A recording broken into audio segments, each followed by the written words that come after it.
Why, hello there. I'm Sin. We are in the Book Nook, and today we're going to talk about my past, present, and future of books. What I've finished, what I'm in the middle of, and what we're going to get into. Okay, so recently I finished Stephen King's newest, Never Flinch, and I thought it was great. It's crime fiction. So the premise is there was this man who was killed in prison, and he was convicted of a crime that he did not commit. So he was actually innocent. Someone that knew him finds this out and is very upset by this. The police get a letter signed by Bill Wilson saying that they are going to kill 13 innocents and one guilty.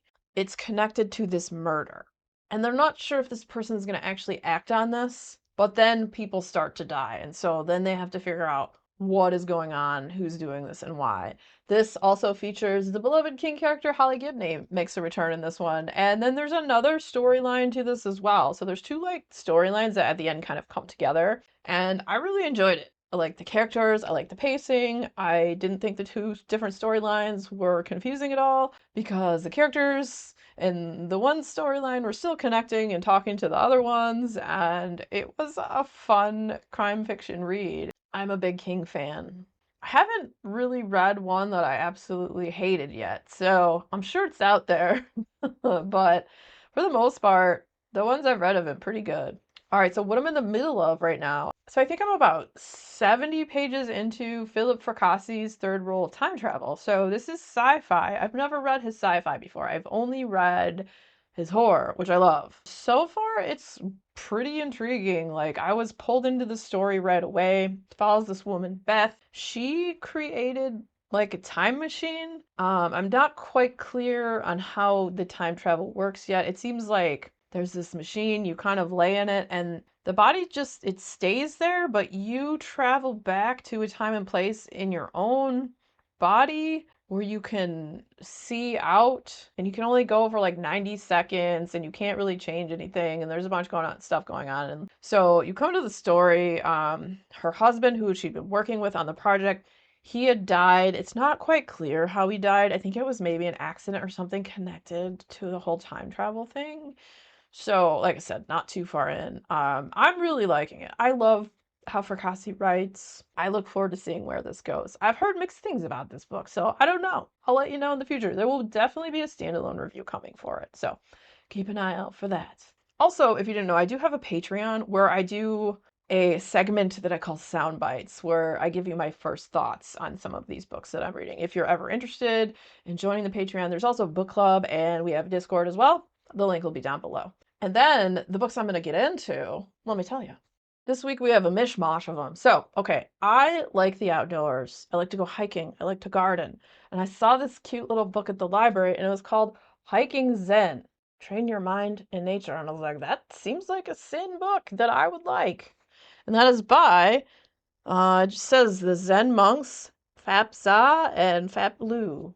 I'm sorry if I'm pronouncing that wrong. I might be. There's a very high chance of that. So let me tell you about it. Join two Zen monks on a 7-week hiking retreat as they blend concrete mindfulness practices with personal adventure, interwoven with nuanced reflections on the modern spiritual path. This is a profound invitation to root into nature and rediscover joy as you deepen your connection with yourself, the world around you, and the present moment. And I thought that sounded like a lovely little book. It's super short, so looking forward to that one. Okay, this next one, I only got it because I've been seeing it on social media and people have been talking about it, and it just sounds so weird, and I love weird books, okay? And that is Blob by Maggie Su. Let's read the synopsis together. The daughter of a Taiwanese father and white mother, Vi Lu, has never quite fit into her Midwestern college town. Aimless after getting dumped by her boyfriend and dropping out of college, Vi works at the front desk of a hotel where she greets guests, refills cucumber water, samovars, and tries to evade her bubbly blonde coworker, Rachel. But in the alley outside the bar one night, Vi discovers a strange blob, a small living creature with beady black eyes. In a moment of concern and drunken desperation, she takes it home. What could go wrong, right? The blob is no ordinary pet. Becoming increasingly sentient, it begins to grow, shift shape, and obey Vi's commands. As the entity continues to change, Vi is struck with a daring idea. She'll mold the creature into her ideal partner. She feeds it a stream of sweet breakfast cereals and American pop culture, and the creature grows into a movie star handsome white man.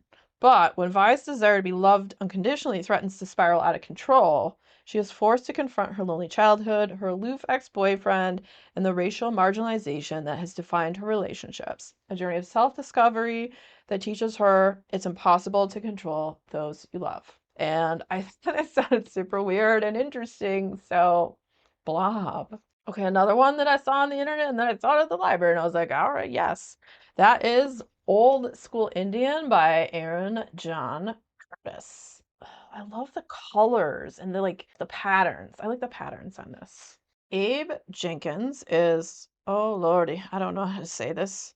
Kanian Kaha from Akwesasne. I'm sorry if I'm saying that really horribly wrong. Or as white people say, a Mohawk Indian from St. Regis tribe. At 18, Abe left the reservation where he was raised and never looked back. Now, at 43, Abe is suffering from a rare disease that one of his doctors in Miami believes will kill him. So, running from his diagnosis in a failing marriage, Abe returns to the res, where he's persuaded to undergo healing at the hands of his great uncle Budge. But Budge, a wry, recovered alcoholic prone to wearing punk t-shirts, isn't all that convincing, and Abe's time off the res has made him a thorough skeptic. To heal, Abe will undertake a revelatory journey, confronting the parts of himself he's hidden ever since he left home, and learning to cultivate hope, even in his darkest hour.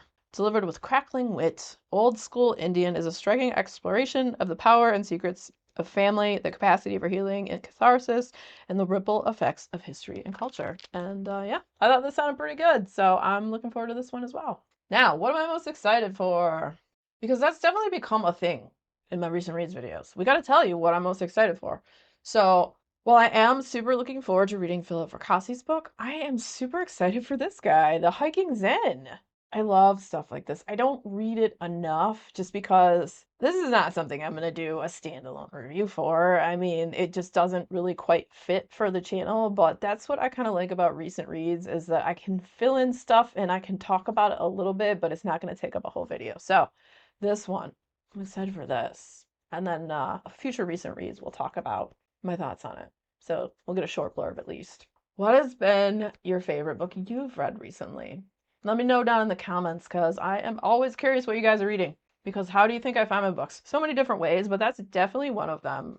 Also, if you enjoyed hanging out today, hit that subscribe button, come back to me again, and we'll talk about more bookish things and weird stuff.